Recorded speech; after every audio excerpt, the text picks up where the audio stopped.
Welcome to the Rex Andrews Show. Glad to have you with us. If you are a first-time listener, welcome to the program and welcome to the conversation. Now, if you're a first-time listener, we always have a couple of things we ask of you. Number one, subscribe, wherever you're listening to the podcast.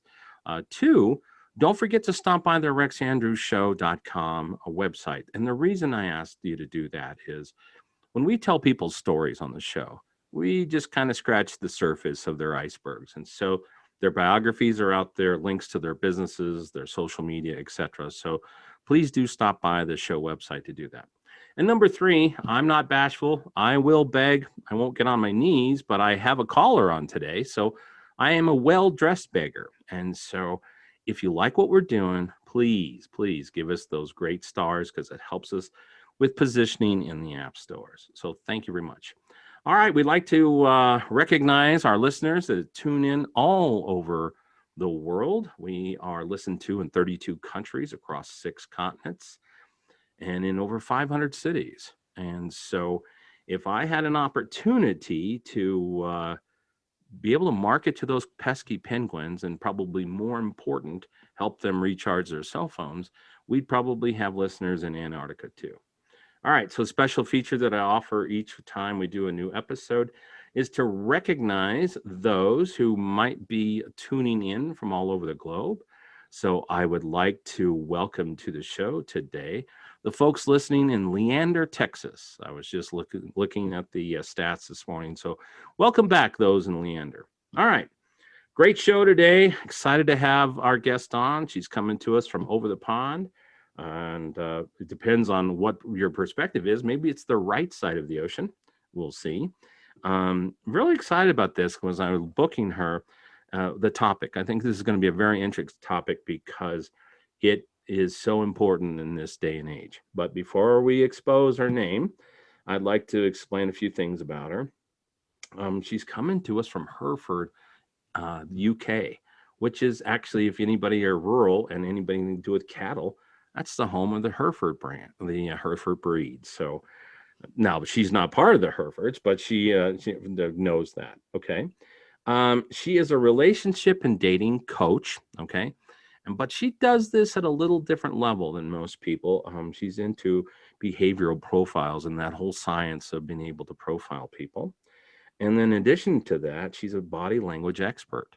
And so she can help people identify truth. Now, this whole genre of what's going on out there with the internet dating, it has literally taken over the globe over the last 10, 15 years of that's how people meet. But there's a whole lot of thin ice out there and risk with connecting with the wrong types of people. So I'd like to welcome to our show today, Lily Walford. Lily, how are you? Hey, Rex. I'm great. Thank you. How are you doing? It's fantastic to have you on. It's great to have an expert in this level. I'm excited to learn about this. And, that's the one thing I love about this show. I learned probably more than anybody else because of taking the time to walk through it. Okay. On our show, it's a biography show. We talk about amazing people doing amazing things. So we like to go back and understand the influences that got you to where you are today. So we're going to ask a whole series of questions. Don't worry about writing them down. I ask these of everybody. The first one is we want to know where you were born. Okay. And then also where were you raised, which can be quite different. Had a guest on the show, Lily Soja, who basically moved 63 times before she was the age of 15. So a huge influence on her upbringing. We want to know, as a kid, what were you interested in? So when you weren't in school, what were your hobbies? Dance, theater, computers, sports, etc. Maybe even shoplifting. I had a guest on the show who basically, by the age of 15, was a car thief. So you never know what people are focused on as their youth, but it gives us some influence. I'd like to know about your family a little bit. So if you have siblings, and if you do have siblings, did any of them survive your harassment? We'd like to know about your parents. So, excuse me, parental influence is huge. And in doing the hundreds of interviews that I've done over my radio and then also here on podcast, I've kind of learned about 3 sort of buckets out there. The first one I call the supportive buckets, the parents that are all in, helping their kids, launching them, pushing them, getting obstacles out of the way, just fully engaged. Then there's sort of the middle bucket, which I call the semi-participatory bucket, where the parents were supportive. They were loving their children, obviously, but they were so busy eking out a living and an existence that they weren't as engaged as a kid might want. And then the last bucket, I call the struggle bucket, okay? And this is environments that are not positive. So it could be abuse, it could be addiction, it could be extreme poverty, disruption, dysfunction. And that generally motivates people who are successful. We've had a lot of those on the show from that bucket to basically say to themselves, I'm not going to be anything like that, okay? Then we want to hopscotch around your education and, learn about those influences. And then it's all about pivot points from there. What things influenced you? And along the way, where were things that you had these aha moments or pivots? And then we're going to get up to the things that you're talking about today. So don't worry about writing those down, Lily. Our listeners follow along. But before we get there, could you throw out your website or social media? So if those that are listening or want to follow along, that they can. Yeah, of course. So my website is lovewithintelligence.com. Okay. And we're also on Facebook, Instagram, LinkedIn, and YouTube. Fantastic. Okay. Well, let's get started. Where were you born? Yeah, so I was born in Shrewsbury. I didn't move 63 times. I think that's incredible to do that before the age of 15. Yeah, it's an incredible story, I'll tell you. Yeah, that's insane. But yeah, so I grew up in Telford, which is only 10 miles away from Shrewsbury, and had a very supportive, loving family. I've been, very, very lucky and very, very blessed with that. Okay. And as a child, I was always fascinated with, I remember this particular toy, Animal Hospital. They basically had these little animals where they'd have, little sore paws and things like that, and you put plasters on them. So I'd love doing the whole caring aspect. I think it's great questions there, because as well, it's so fascinating that you're diving into people's childhoods, because it really does influence so much. Oh, I've interviewed people. I've interviewed people in their 70s, and they go back into, wow, these were influences that made big difference. So that's why I asked. Yeah, because it's basically during the first 7 years in particular, you create your identity. Mm-hmm. And what most people don't realize is from that identity, you create an emotional state. And that emotional state that's created there is often what we carry out into our adult life. Yeah, I would agree. So, for me, and this is kind of how I ended up getting into relationships and dating. It's a long story. But I used to be quite victim focused. It was like, oh, I've tripped over, ow, my knee, and be crying for about 10 minutes, but barely a scratch. And I'd have such attentive parents that'd be great, get all this attention.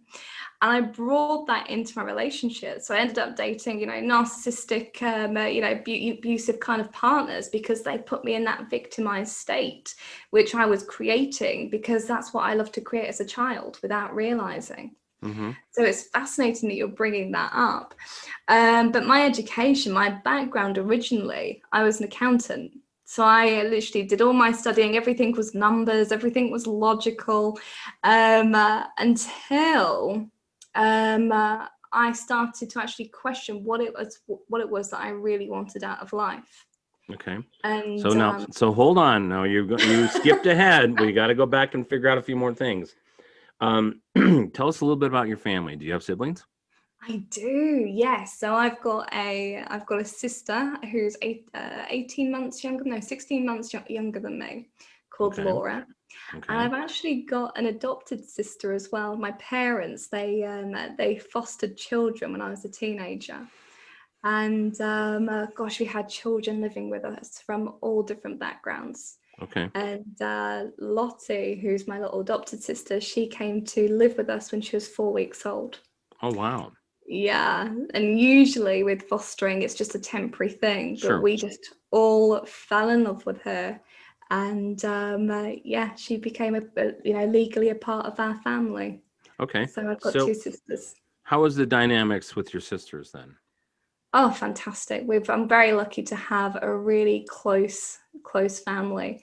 I mean, my sister Laura, so she's the one that's 16 months younger than me. We were just thick as thieves as a kids, and still the same now. We have a very close relationship, and I think having that close age gap, it, really helped with us being really close growing up. We're into the same things. We used to wear similar outfits. Mm-hmm. And with Lottie, so the age gap between us, well, I think she was, gosh, when she was 4 weeks, I was 19 when she came to stay with us. So there's a big age gap there. Big game. Okay. Yes. Okay. She had lots of mummies around her. Oh, I bet. So tell us a little bit about your parents. What did they do when you were growing up? Were they, what type of occupations did they do? Yeah, so my dad was a sales director for a large, corporate company. So it's quite funny growing up and seeing my dad go and work in those kind of environments. And I think that's what kind of led me to wanting to go into accounting. I was like, I want to go into corporate because that's the only way you can be successful. Right. I wanted to follow in those footsteps. My mum, she was very supportive. My dad, she's very, very clever, very, very intelligent. She was going to go into a lot of the forensic side of things, but instead she ended up becoming a secretary for my dad and supported him with his career. And also she did things like childminding and fostering as we were growing up as well. Okay. So very loving, nurturing, caring mum. That's where I about was going to say, would you classify your family as very nurturing, since all the foster kids and then, what you said? Yeah, we had, we always had this thing of when we were growing up that we're a team. Okay. It's everything we did together, we did as a team, as a family. Okay. What kind of student were you? Were you a good student, middle of the road, crummy? Oh gosh, I was one of these annoying people where if I'd literally just read something or just, just went over something once, I'd pick it up straight away. So I was kind of like one of those annoying ones, but I got lazy with it as well. It's like, oh, that's easy. Give me something that's going to challenge me. So yeah, I think that really helped with, going into, observing things like behavior and things like that, because you can see things just so easily with ease without even having to really pay attention. Okay. So did your parents push you on education? I mean, did they set expectations to go get a college degree? What did the environment look like there? Yeah, it's quite funny because growing up, there was never a real pressure to go into any sort of particular direction. It was very much like, go ahead and do what you love. But I think with growing up and seeing my dad, going and getting nice cars, having a nice house and all those things, it made me really fall in love with money. It was like, oh, if you've got money, then you've got everything. Right. So there was this big thing of like, okay, well, I want the fancy car. I mean, the first car I brought was a BMW because that's what I thought, everyone should go ahead and do, everyone that's successful. So I think with my career, I either wanted to be a school teacher originally, a vet, a police officer, or an accountant. So they were really, really varied in terms of what I wanted to be. Mm-hmm. And yeah, it's quite interesting looking back because it's kind of coming back to the identity of who I kind of was and what my expectations were of myself within those identities, and also what my expectations were of families, from family as well. But yeah, so I don't even know where I was going with that at all. No, we were talking about the emphasis of being driven for education. So, okay. Yeah. Let's set aside your immediate family for a moment, okay? Looking back in your formative years, growing up and, through high school and those types of things, is there somebody who was an amazing impact on your life that wasn't a family member? A teacher, a coach, somebody, that was just a great example to you that you looked to and leaned upon? Yeah. There was someone called Anne. So when I was in secondary school, so I hated secondary school. I was one of those kids, a bit of obviously coming back to the victim identity, got bullied, hated school. And at the weekends on Sunday, I used to do dog agility. So I had border collies. My dad would go and take me off to go and do dog training. And I made friends with this lady who was, late 60s, early 70s, called Anne, who also had border collies. And it was great. We kind of just had this awesome connection. And she was kind of one of those really lovely, enchanting people who, you kind of get the lovely soft personality, but they've got a firmness to them. There's boundaries there and you can feel them. Mm-hmm. She was like one of these amazing people, but she always had time for me. Oh, that's great. And yeah, it was just kind of like having that, someone who would just create that space, create that time, and we'd just talk about everything and anything whilst walking about 6 dogs all at the same time, all border collies, a sea of black and white everywhere. And yeah, she was a very, very special person in my life. Fantastic. I always ask that question just because when we're kids, we kind of do a pushback to our parents. Their parents aren't all that cool all the time, And so, because they just want to be not your parents sometimes, even though your parents can be so wonderful. So I always ask about somebody who can be a big influence on you. So after primary school, what did you do after that? Yeah, I was running a family business and also studying at college part-time as well to be an accountant. Okay. So yeah, I was running a traditional sweet shop and also a costume jewelry shop as well. Fantastic. So Yeah. what was the next pivot point after that? I mean, you were running in that. Where did you finish up and get your degree in accounting, or did you just start working accounting? What was the next point? Yeah, so there was a couple of levels to accounting. So I passed my AA, it's called AAT, which is almost like the foundational level. And I just fell in love with numbers because 1 + 1, equals 2. It all makes sense. It's nice and simple. And I knew I wanted to go into the corporate world.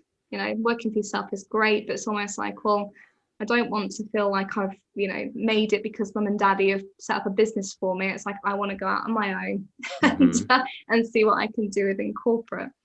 So went off and worked for an international company and did really, really well there. And I got into my first relationship, which was with a police officer, and was highly narcissistic and controlling, which was quite interesting. Okay. Now I'm assuming that started as an online introduction, right? It did, yes. Okay. So was this the big aha moment to say, I got to fix this problem? No. The funny thing is I was, how old was I? I was 19 at the time. And it was like, I think because there was this title of this authority of like police officer, Mm-hmm. I assumed at 19 that I was the one in the role. Okay. And it's very interesting looking back. It was almost like, I was with that guy for 3 years. And it was like I stayed in that relationship because I didn't want anyone to go through being in a relationship with him. It was like very self-sacrificing. Right. Looking back. To give you a little bit of context, the guy was cheating on me the whole time. And I didn't realize until the end. Very naive, 19, very young. Yeah, sure. And, gone through, after that relationship ended, I was stalked for 5 years afterwards. So it was kind of like very intensive mind games, very manipulative. Wow. Yeah, it was a big learning curve. No kidding. Wow, that's kind of a risky situation as a police officer, because that kind of behavior, you could ruin his career. Yeah, exactly. I mean, they arrest people that do those types of things. So, yeah. okay. So after that relationship ended, and what was your next pivot point? Were you still working in accounting? Did you get involved in another relationship? What was next? Yeah, so ended up in another relationship and ended up moving to a city with that guy. And, thought the relationship was great. By that point, I was about 24, 25. I was working for a Fortune 500 company, traveling to different countries to go and do certain accounts and things like that there. Lived in a detached house, which was absolutely amazing. Had 2 brand new Mercedes on their drive. I was doing really, really well for myself. And, thought, okay, I'm in the relationship that was going to be absolutely perfect, until I got home one day, got a message on my phone saying, we need to talk. So within one weekend, it was like, okay, I'd lost my relationship. I had to move cities. I had to, move out the house I was living in. Kept the car because I love cars. I was going to say that would be an observation. I think I've run into a young lady who likes her cars. So yeah, I love my cars. So basically within one weekend, all that stability, it was like a rug being pulled from underneath me. It was like, wow, okay, I've got this chance to actually let go of this, but actually to create something better. And I had no idea how I was going to create something better. But it was kind of like that pivotal moment where it's like, okay, if I'm leaving something that I thought that I truly loved, well, I know that I deserve so much more. So I ended up, moving and doing all those different things. And I started learning about something called NLP. And it's so funny, like at certain points of your life, you have the right people stepping in, don't you? Yeah. And all of a sudden, started talking about NLP. And it turns out my mum's best friend's partner, knew all about NLP. And ended up having a chat with him. And at that time, I had this absolute addiction of chocolate. Like literally every freaking meal, I needed to end it with a chocolate bar. It was intense. Okay. And literally, he was talking to me about this technique of how to remove addictions, and he used chocolate as an example. Okay. And literally, it was only a 10-minute chat. And all of a sudden, I couldn't stand chocolate anymore. This one thing that I thought that I would constantly have in my life would be chocolate. Couldn't touch it. Wow. 2 weeks later, it was my birthday. All my friends, everyone who I knew, brought me loads of chocolate. So I had this, massive pile of chocolate. Chocolate boxes, not everything. I couldn't eat it, but I had this emotional attachment that I couldn't get rid of it either. Oh, wow. So I had this chocolate shrine for a good 6 months.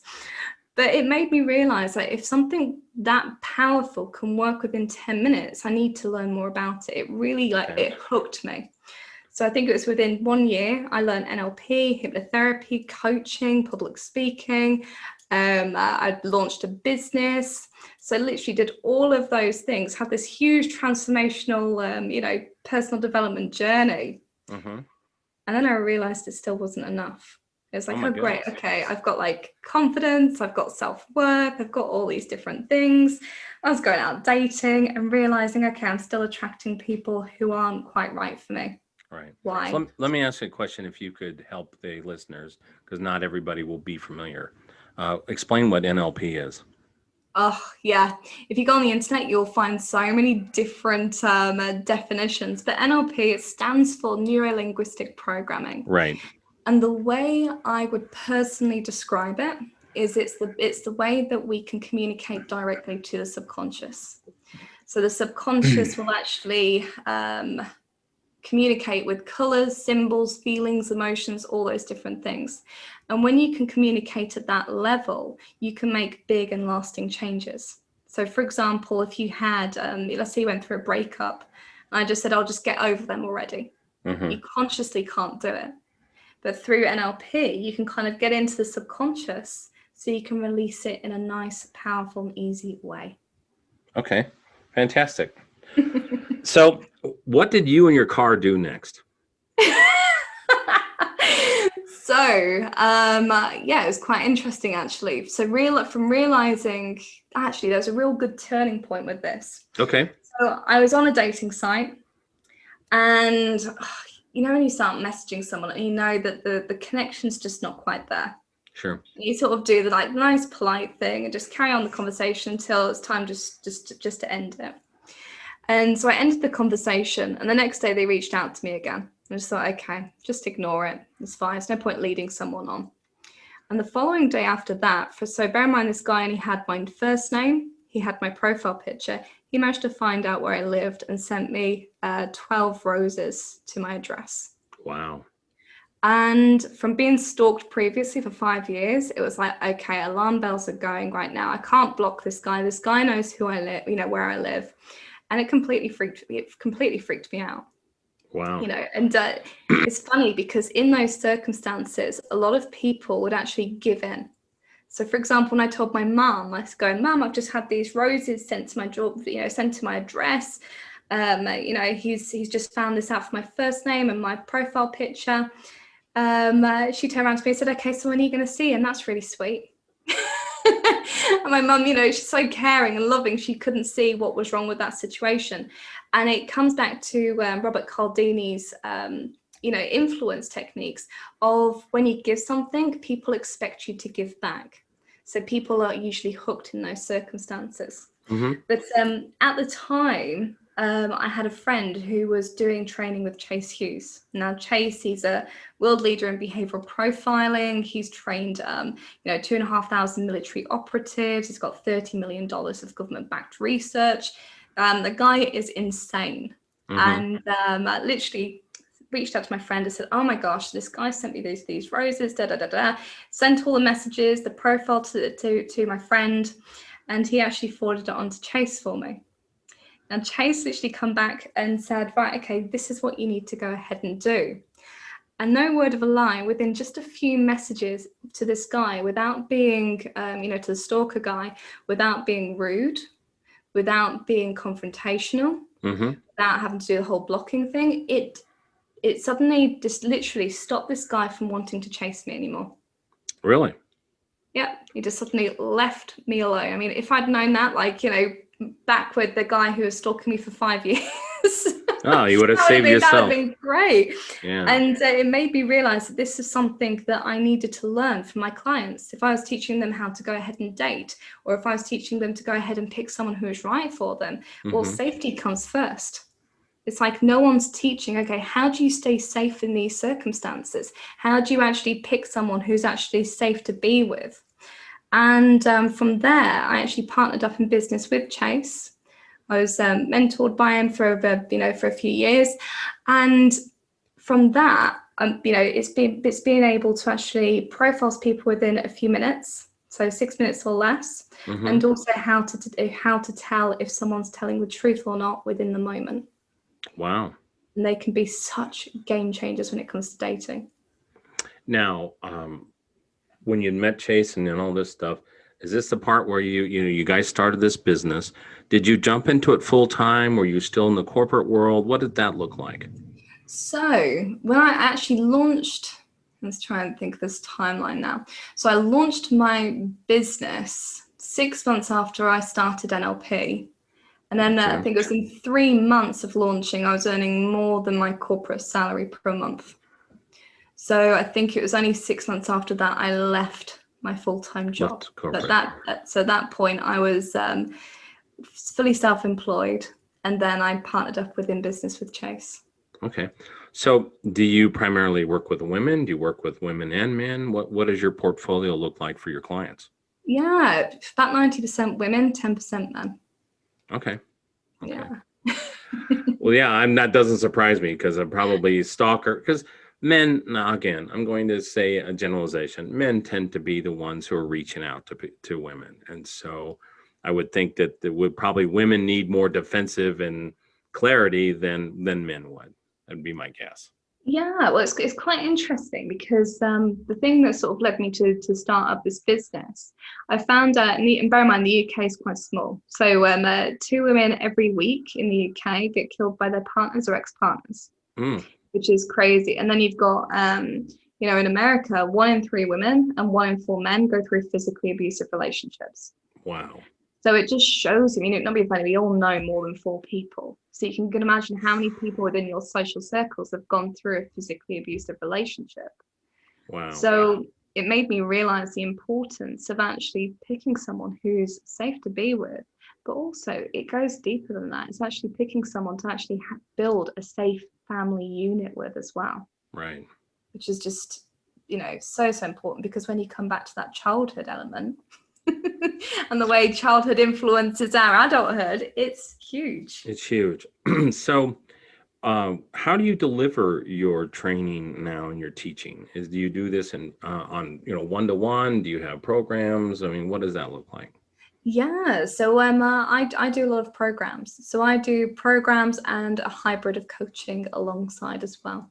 Okay. Because one thing I've found with dating, which a lot of people, dating and relationships that a lot of people don't consider, is that core identity piece. If you're not in that place where you're seeing yourself as someone who's worthy of love, well, yes, I can bring the best partner for you and say, right, okay, they're here. But if you're not in a place to be able to truly enjoy that, you're going to self-sabotage it.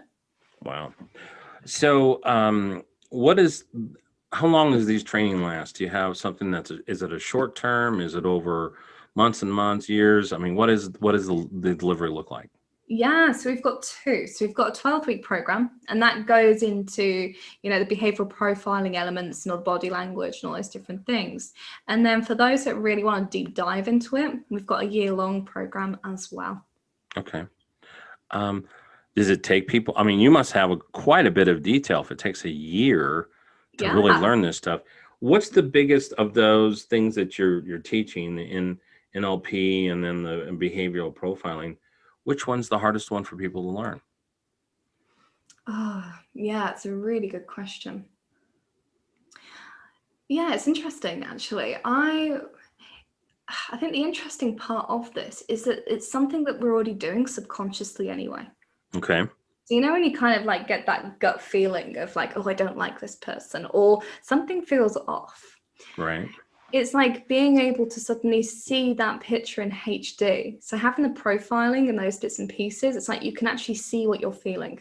Okay. Okay. Makes sense. It's almost like just allowing everything to go into HD rather than wondering, okay, what's this? Right. Do you mix both of those sciences together over that, the shorter period or the longer period, or do you do them sequentially? I'm going to learn NLP and then I'm going to learn profiling, or is it kind of a mix all at one time? Yeah, it's a mix all at one time, because Okay. I think the sooner you can blend things and learn things all at the same time, the easier it is to apply.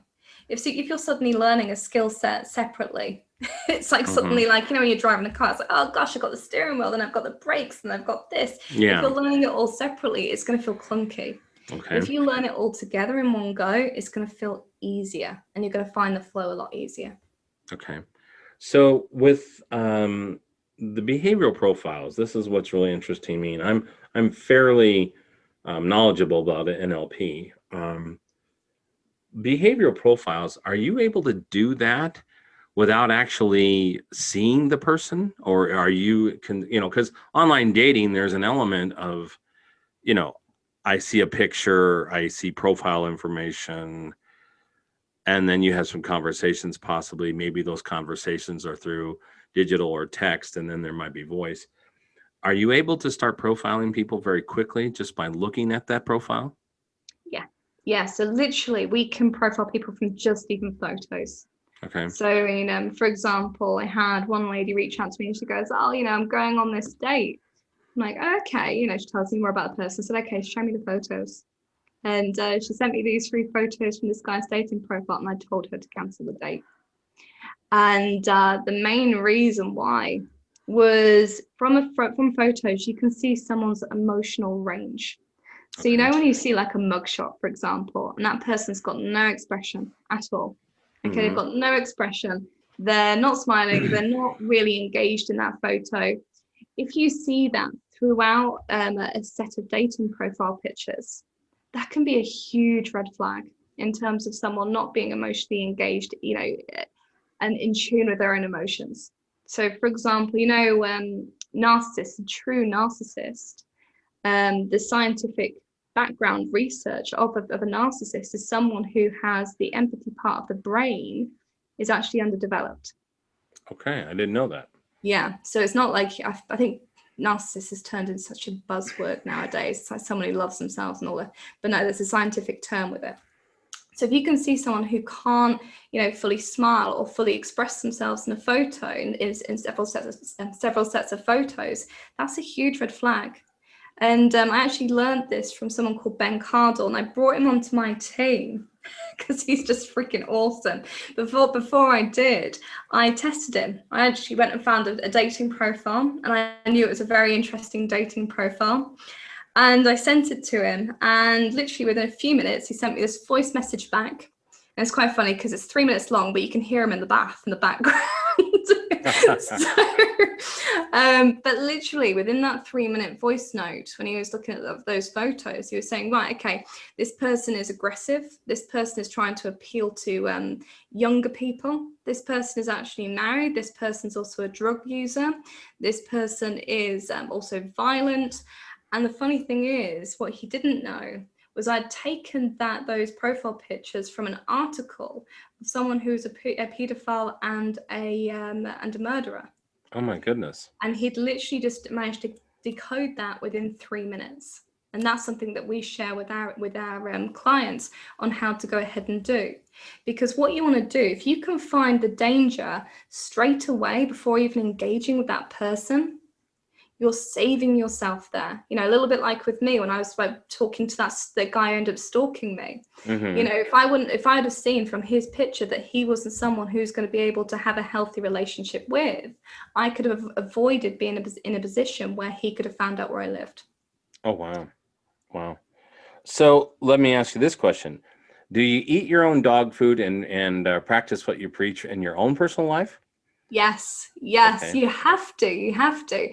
It's quite funny because once I learned around the behavioral profiling and body language, literally 3 weeks later, I ended up with my partner. And we've been together. How long have we been together now? Coming up 2 years. So we live in the country in a lovely house with our border collie, Darcy. Oh, nice. Fantastic. And we both do the body language, the psychology, all those different things. So it's almost like playing psychological chess with each other when it comes to... Funny. How funny. It's well, brilliant. what am I looking like in this picture? What's one of the biggest mistakes people make when they're doing online dating? Yeah, I would say the biggest mistake is looking for external gratification. Because if you're in a place where you're looking for something and if you're in a place where you're looking for validation, Mm-hmm. you're in a very vulnerable place. That's the easiest Right. place for someone to be manipulated. It Mm-hmm. also shows that you haven't got a healthy relationship with yourself. Right. And of course, if you haven't got a healthy relationship with yourself, how are you going to go ahead and get a healthy relationship with someone else? Right. Healthy relationships always start with you. So I would say if you're going dating in terms of, looking to get that external gratification, then that's just just stop. Just don't do it. Stop. Just don't do it. I would imagine you've run into clients or other people who you basically said you need to go fix yourself before you do this. Yeah, I mean, like I said, a lot of the work that we do, especially in the very beginning, is looking at that identity piece. So I heard this quote, and I just think it's brilliant. And it's before you can have, you must become. That's great. There's a science behind it. You think about millionaires, for example. People who go and win the lottery over $1 million. They did this study where they followed them for 5 years afterwards. 68% of them within 5 years become bankrupt. Oh, yeah. Yeah. And it's like, because they were in a stage where they were not a millionaire at that identity. And if people aren't in this place of having an identity where they actually deserve love and they actually love who they are, they're not going to be able to be in that place to go and enjoy a relationship, because they're going to go into a relationship because they need someone rather than actually want to be with someone. And that creates a very different relationship dynamic when you're going in there to need and also to get, rather than actually going, I'm a full person. I want to be with you. I find it fascinating that you're looking at this from a science perspective because, I got on the internet, looking for guests and stuff, and you could pave the streets of any city you want to name with coaches. And a lot of these people who are coaches, and I'm not disrespecting anybody, but there's a lot of people who really aren't doing something on science. They're doing it on just sort of anecdotal, experiences and stuff like that. And so it really sounds like you've differentiated yourself because you're doing this with science. You're not just saying, well, I had 100 ladies do this or 20 guys do that, and these are their outcomes, and I guess you should do these things because of that. So is that something you really try to position yourself different than?